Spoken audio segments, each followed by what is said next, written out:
So in this video, I've tried to pull together some of the key advice for getting started. It's not going to cover everything, but hopefully it'll give some insight into how I get some of the awesome results in these builds. Welcome to the archive. My name's Matt. I've tried to keep this video contained to things that I often get asked or mistakes that I often see being made, rather than specific basic techniques in full. Also, thank you all for your kind comments about my long COVID. Not to disappoint you, but I'm not quite better yet. Long COVID is an ongoing recovery, but I'm confident I'll get there eventually. The first thing I'm going to open with is you don't need to buy a proxxon and spend a ton of money to get started. If you're unsure that you'll enjoy the hobby, start with an X-Acto knife, a hot glue gun, and some easy peel white foam core or 6mm XPS if you're outside the US like me. This knife is more than enough to cut this thin material if you replace your blades as soon as it doesn't cut smoothly. And if you start by making little scatter terrain pieces like tombs, altars, or fountains, accurate cutting isn't as important as it is with modular tiles and pieces. This means you can get some practice in, cutting foam, gluing it together, and getting a nice, usable finished result for your table, without spending very much at all.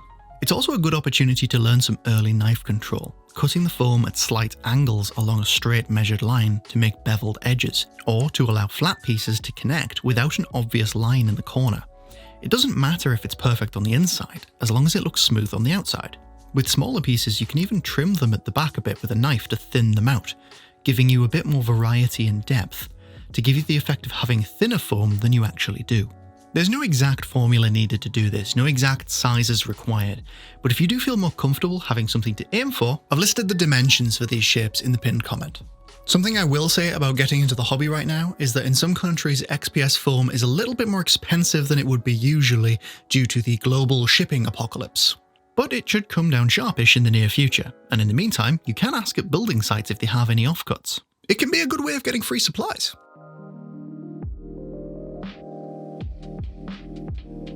If you do have a proxxon, there are a few little niggles with it that we need to fix. The guide that it comes with, for example, is rubbish, but there are a few ways to fix it.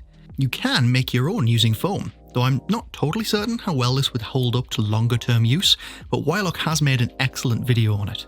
You could also build one out of Lego, as quite a few people have done, or even 3D print an addition to the stock guide to firm it up. If none of these options work for you, or you want something that's a bit more solid and durable, I'd advise getting a Shifting Lands guide. There's actually a US-based store for this now, so it should be much less expensive in shipping for you guys. But even with a proper guide, there's a few things to bear in mind. Firstly, if you want to cut 6-inch high foam for 6-inch high tiles, the proxxon is ever so slightly too short. So what you can do is undo the wire until it's loose, grab the base and bar firmly and pull it up strongly but steadily, bending the bar each time. This does require some strength, but it has worked for me and tons of my patrons as well. Also, you want to be aware that when you put the wire back, it will no longer be 90 degrees, so you'll need to adjust that back in place. Speaking of getting the angles right, the base of the proxxon is prone to dipping a little bit in the middle. This isn't a problem when making cuts of longer tiles that go over the sides of the base on each side, but on shorter ones it can tilt the tile slightly and throw the angle off. This still isn't a problem for short tiles where the angle doesn't have that much room to cause a problem, but for taller tiles this angle gets bigger the further it is from the base. I find the best way to deal with this is to push my foam mostly against the guide, not against the base when cutting a taller piece. The dip can also be a problem when trying to measure a precisely 90-degree angle with the wire.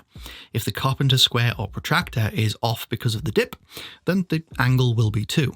The best way I've found around this is to make sure that your guide has been assembled with a perfect 90-degree angle all the way across on a flatter area of the base, like to the left. Then you can line up the wire using the guide and tighten it. Bear in mind that tightening also moves the wire slightly, so it can take some trial and error shuffling to get it in exactly the right spot. You can test this with the guide. If it touches the top and the bottom at the same time when you're edging it across, it's perfect. If you do accidentally assemble your guide with a slight angle, there is a solution. Use a piece of sandpaper wrapped in some XPS to keep it flat and sand down the offending area, checking constantly with a carpenter square like I showed earlier. But it's a lot easier if you just take care and measure while assembling in the first place. Trust me. Before we keep going, there's something I wanted to announce.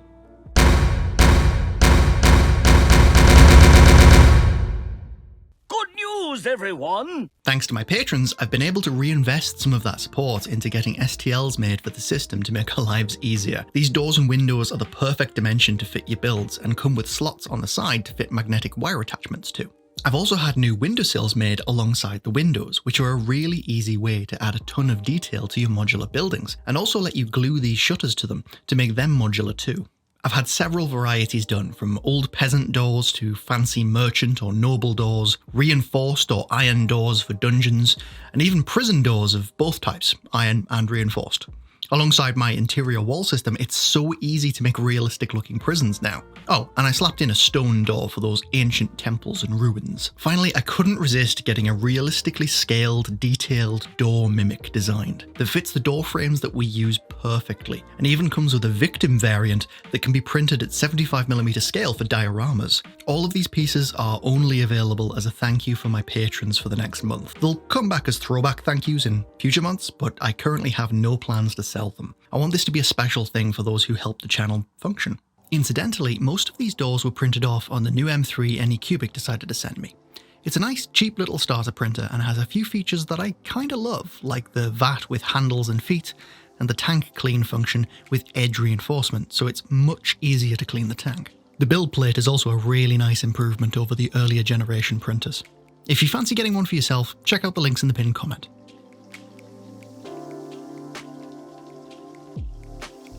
Cutting a perfect right-angled square is easy if your foam starts off with two good parallel flat sides, like most foam does. It's a little harder if the large flat edges are wonky, like this piece. But you can still make this work. This advice applies to cutting flat squares too. Just ignore the third dimensional cuts where I talk about facings if your foam is already parallel on the two largest sides. Which most foam is, and it's pretty obvious if it isn't. If your foam is in a huge sheet, it can be worth cutting it down first using a knife. I tend to cut 4-foot long boards in half and use a hot wire from there. Boards that are thicker than 1 inch, it can be easier to cut them about halfway and then just snap them over your knee. The first step is getting one good smooth side. Usually this is easy because factory edges tend to be reasonably straight, even if not perfectly angled. But sometimes you've got some scrap foam with bulging edges or curved cuts on it, and you want to fix that. The way I do this is to draw a straight line near the edge using a ruler, and cut it using an alpha knife, cutting it slightly at an angle into the foam, so the straight edge that I measured sticks out a bit over the top. That means it gets rid of any lumps and bumps, and lets us line up a hot wire to trim off a thin strip, keeping the straight edge and making it 90 degrees up and down to boot. The next step is getting a nice 90-degree corner. To do this, I use the exact same method, but I measure the angle of the line in using a carpenter square, and then extend it out using the ruler if needed. And again, cutting the overhanging strip off. Now we have a nice 90-degree corner that is also 90 degrees to the facings.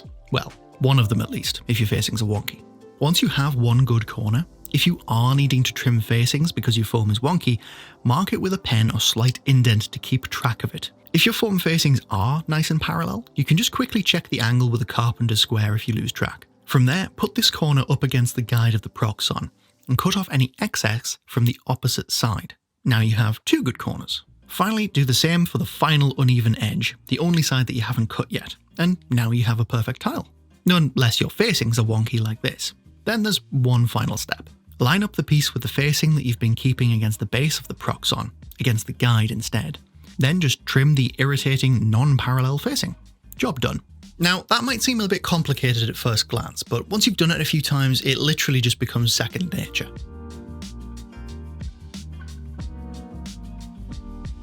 Now, this is a question I get asked a lot, and the problem with it is, it usually depends on what you're wanting to build.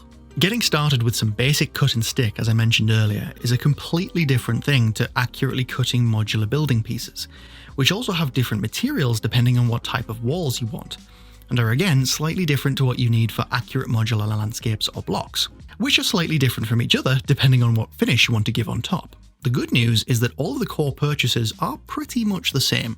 You just need to customize from there depending on your initial goal. With that in mind, I've set up a few getting started pages in the equipment list, each with the full set of tools and supplies that you would need to make that project type. as well as a set of useful but not essential tools and materials that you can add to that for a better result. This did take me a while, but hopefully it'll help you guys who want to get started but aren't sure what to grab first. I've also tried setting up links for Canada, Australia, and the Netherlands to existing things in the equipment list, and I might set up more countries if those go well.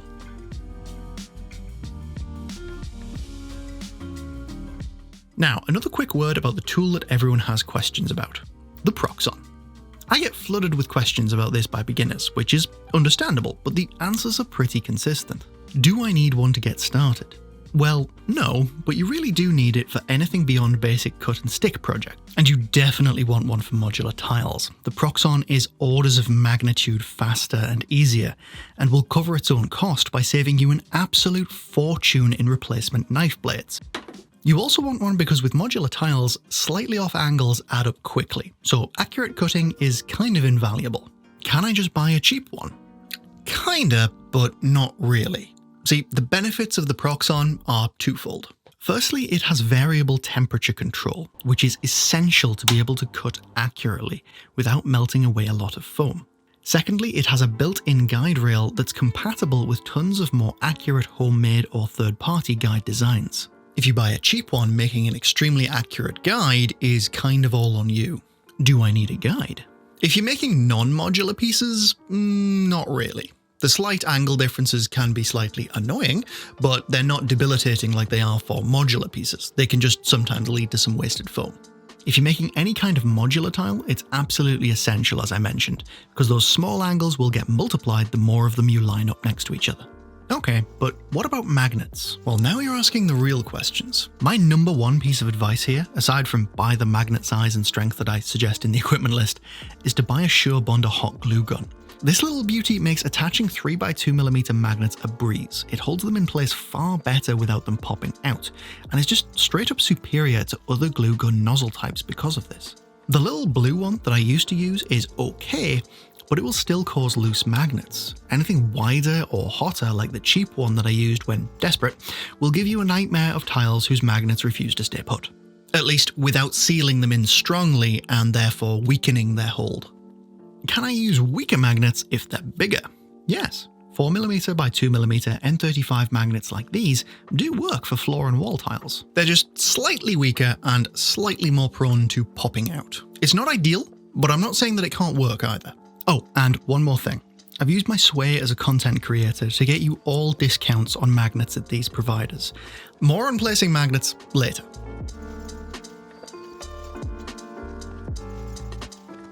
There's some important things to know about certain glues when working with them. I'm gonna try and keep this as short as I can while jamming all of the information in. Number 1, hot glue temperature is important. More glue, a higher temperature. This can melt your foam or burn you. Number 2, equally, less or thinner hot glue will cool faster, possibly before you've had time to connect the pieces. Number 3, the temperature of what you're attaching it to also matters. It'll cool quicker on wood or metal than on foam because foam insulates the heat more, but will also heat up the metal, which can get too hot if you're not careful. Gloves can be useful here. Number 4, hot glue can be cut with a hot wire. Number 5, hot glue will not warp, but it does bond quite quickly, making it hard to reposition, so you need to work faster. Number 6, hot glue is generally not hot enough in small amounts for long enough to weaken magnets significantly, no matter what some people may believe. Number 7, PVA and to a lesser extent tacky glue will not cure without oxygen, especially when applied thickly. So large flat areas of thicker or less porous materials might not dry well in the middle, but porous ones like foam should do just fine, if they're thin. Number 8, PVA will also warp, that is, bend any hard or thin material. Tacky glue, less so, but it still will if thick or over a large area. Heavy objects on it while drying help. Number 8, liquid/low viscosity, medium viscosity, and gel superglue are 3 different things, but use a mask if you're working with any of these in a poorly ventilated area for an extended period. All of these can get very hot if they cure quite quickly, so try and keep it away from your fingers at least in large amounts. Touch drying a small shallow bit I generally find fine, but this is observational, not advice, so don't try this at home. And then blame me. Number 9, liquid superglue can be soaked up with kitchen roll, medium kinda can, and gel cannot. Liquid will cure very fast in the paper and get hot as mentioned. Use a large piece so it doesn't creep up and burn your fingers. Number 10, Liquid superglue can run into cracks and crevices without hiding details. Medium does this okay, but will leave a thick layer in gaps. Don't even try it with gel. Number 11. Superglue will melt the foam, more so the more liquid it is. To avoid this, do a layer of tacky glue, hot glue, or thoroughly layered Mod Podge first, and then superglue the piece to that.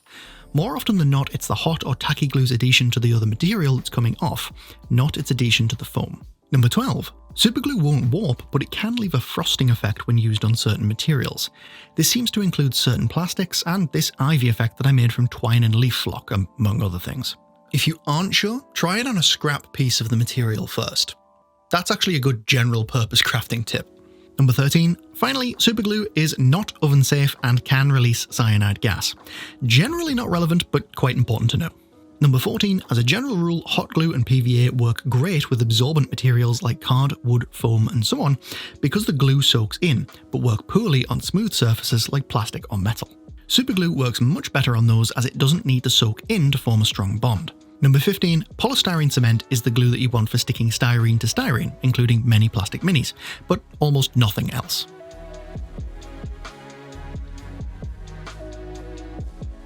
Now, I've shown using tinfoil to get a good stone texture in a few of my videos, but there are a few things to bear in mind while using it. The key to getting a good stone texture with tinfoil or anything else is bumpiness. Both bumpiness in the tinfoil shape that you use and the bumpiness that you leave as a texture when you push it in across the foam, ideally several times until you have the area completely textured. These bumps leave multiple interesting random dints and shapes which not only catch the dry brushing, but also allow the wash to pool in them more effectively later. The main problems most people bump into are twofold. Firstly, it can be quite easy to accidentally make your tinfoil shape too flat, either by squashing it down too much initially, leaving a less than useful texture, or it can get squashed down more by repeated use over time, like this initially more bumpy piece on the right, which is getting close to retirement age. The way to avoid this is to try and squash the piece together in an uneven way. We don't want a smooth ball, we actually want lumps and bumps. Although 2 dints in the sides to make it a roller rather than a ball is very useful, I find. I start by scrumpling as much as possible to make the smallest crinkles and keep it less flat, and then scrunch it into a tube, which I squash and flatten until it's more of a fat disc. It's fine to flatten the side dints, but the actual texture I keep bumpy by only pressing it in using my fingernails, not the flat sides of my fingers. Once finished, you might find that it's still a bit loose, but this is easily fixed with some superglue in the gaps, and that gives you a detailed tinfoil ball for texturing, until it goes flat at least. Finally, speaking of foam, that's the other problem that people often bump into, the American pink and blue stuff to be specific. I have heard no end of complaints from across the pond that these types of foam just don't take texture as well. While some of my patrons feel that some types of pink foam take it better than others depending on their compressive strength, I think an easier piece of advice is to just order from Jeremy's new foam website.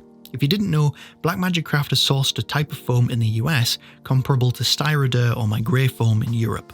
Helping him out helps out a fellow creator, which I'm always in favour of, so I'm more than happy to link to his website in my equipment list for all of you Americans.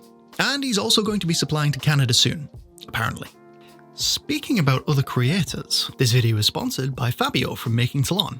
He's the awesome guy who made those STLs for the channel. Well, hurrah with highly polished brass knobs on! He's also offering a special extra to line up with being on the channel, so on top of the main release, he's also thrown in a throwback to his most popular, this dwarven forge with massive Moria/Erebor vibes. This is no mine. It's a tomb. This release is perfect for you guys who craft your tiles by hand, because it offers tons of free placing scatter terrain, like this epic dwarven statue. The temptation to scale this up is strong! Ahem.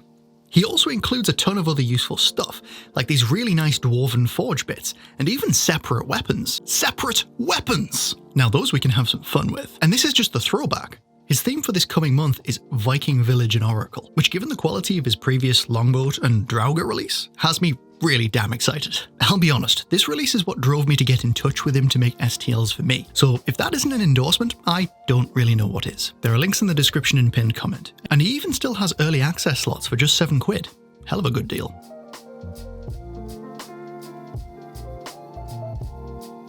This is another area I get asked advice on quite a lot, and it's also an area where the difference between an amazing finish and it'll do is quite often just a few simple tricks.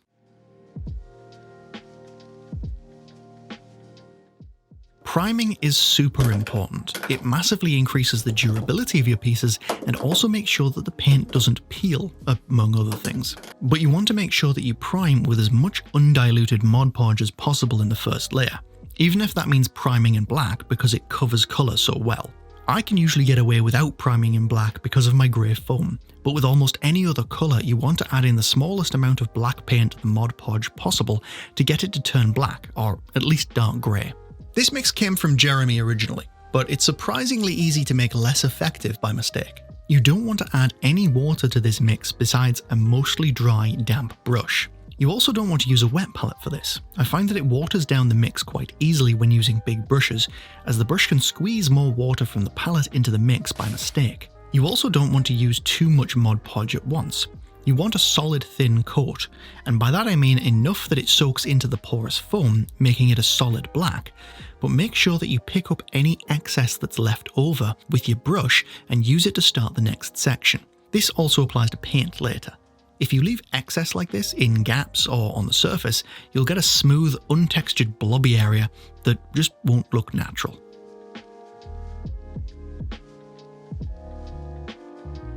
Drybrushing is another area where people who are new to it, and even intermediates, often make some mistakes. When drybrushing, you want to get the paint on the brush and wipe most of it off, but don't wait for the paint to dry on the brush.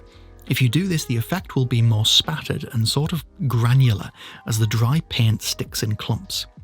That said, if there's too much paint, you'll get streaking, which is pretty obvious to see. A good start is to make sure that the brush is damp but not dry. Dip it in water and wipe almost all of it off until it barely feels wet at all. A bit of damp sponge is also great for this. I also find a dry palette is better for mixing dry brush colours because it lets the only dampness come from the brush, but it doesn't dry the paint really fast like mixing on paper towels does. A good natural implement that you have to check your paint is right is your own hand. If it doesn't flow into the cracks on your skin or leave paint streaks on top, but still leaves a mark on the hand if you brush it softly, it's ready. You can use textured paper towel to do pretty much the same thing, just don't mix the paint on it. If you're painting walls, you want more or less all over coverage, and I find a good rule of thumb is that it's better to overdo it. The wash will dull things down a lot. But if you're painting mountain blocks or something less flat, I find a good technique is to not apply the dry brush to the whole area, but instead pick certain points that stick out, places where light would fall or that have interesting texture that I want to draw the eye to, or just to some random patches more than others to add variation. Oh, and if you're doing 2 layers of dry brushing, generally it's a good idea to make the second coat lighter than the first, generally being less rough, just catching the edges. This way there's actually a point to the first coat. For walls, you want a final result that looks something like this, much brighter than the base coat, but the wash will dull it right down. Together, these techniques give you a much nicer result than you would get by just scrubbing the piece with a brush that dried up about 5 minutes ago.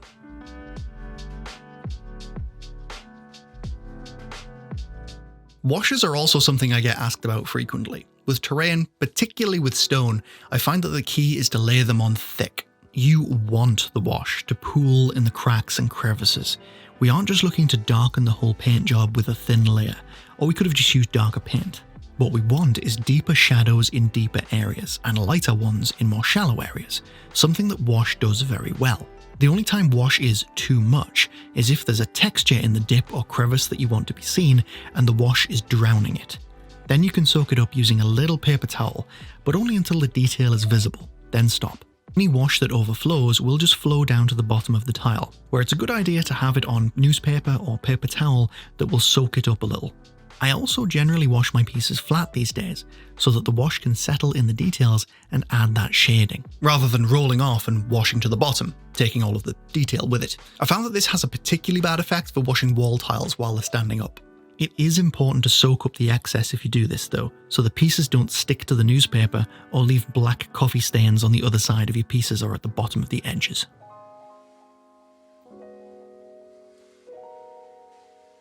Finally, you might have noticed I changed my stone paint scheme when I made the updated stone everything in bonus videos on Patreon. And why, you might ask? It's pretty simple really. Modularity. You see, that tan stone paint job looks amazing for humans, elves, and some ancient temples, but it just looks weird and out of place for the granite halls of the dwarves, the cathedral of devils, or a shadowy castle of an undead lord. It's just too pretty. It was holding me back from creating modular pieces for these darker themed enemies and making sure that modular tiles will work with existing ones, rather than feeling like you need a different set of temple blocks for dwarves or undead just because the colour feels a bit off. So I tinted the scheme more in the grey direction. It's still the exact same technique, just toning the tan down with some grey and dropping the red, though I dropped that much earlier. Paint mixes that I use for this are in the pinned comment, and they're what I'm using for stone going forwards.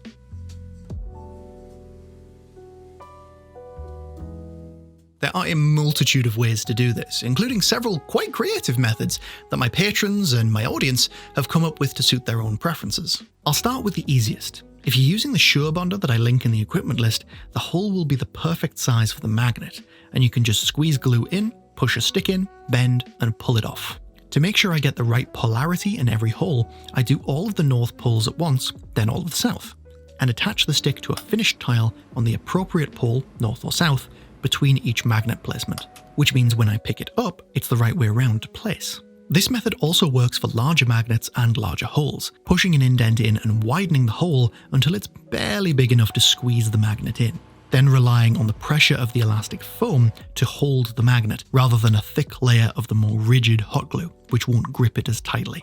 This should hold it no problem, but sometimes it isn't enough for larger, stronger magnets, particularly 6x4mm ones, which can still pop out. Here you have two options. You can glue it in this way anyway, and if it pops out, put it back in with superglue. The hot glue will hold it to the foam, and the superglue will hold it to the hot glue and magnet. No melting foam, solid hold. That said, it is a very solid hold, so make sure it's the right way around. This also works with the smaller magnets if you have the same problem with those. Or alternatively, if you can afford to lose a little strength, put a 1/16 of an inch or so layer of hot glue over the magnet, indenting it slightly so the glue's layer is flush with the foam. If you aren't using the Sure Bonder that I recommend, I can almost guarantee you will have more problems with magnets popping out. But you can use the two methods I just mentioned for the larger magnets to solve the problem. It's just much less easy than using the Sure Bonder in the first place. If you can't use the Sure Bonder for some reason, there's another method for adding magnets that makes it easier, because without a tight hole, using the stick is more awkward. My Aussie patron Yeti Man shared this technique, which basically involved using 8 sticks with magnets glued to the end, 4 north painted red, 4 south painted blue, putting parchment paper over each and putting a magnet on. Then you just add glue to the tile, grab the right stick, and go. The paper helps hold the magnet in place while you pull the stick away, then just smush the paper smooth and peel off once dry. Rinse and repeat. I still prefer the Sure Bonder though. It's less fuss.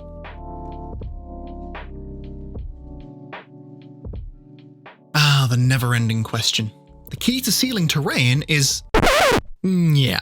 This is quite a topic in of itself, and I do have a video planned for it specifically, because this one is quite long enough already.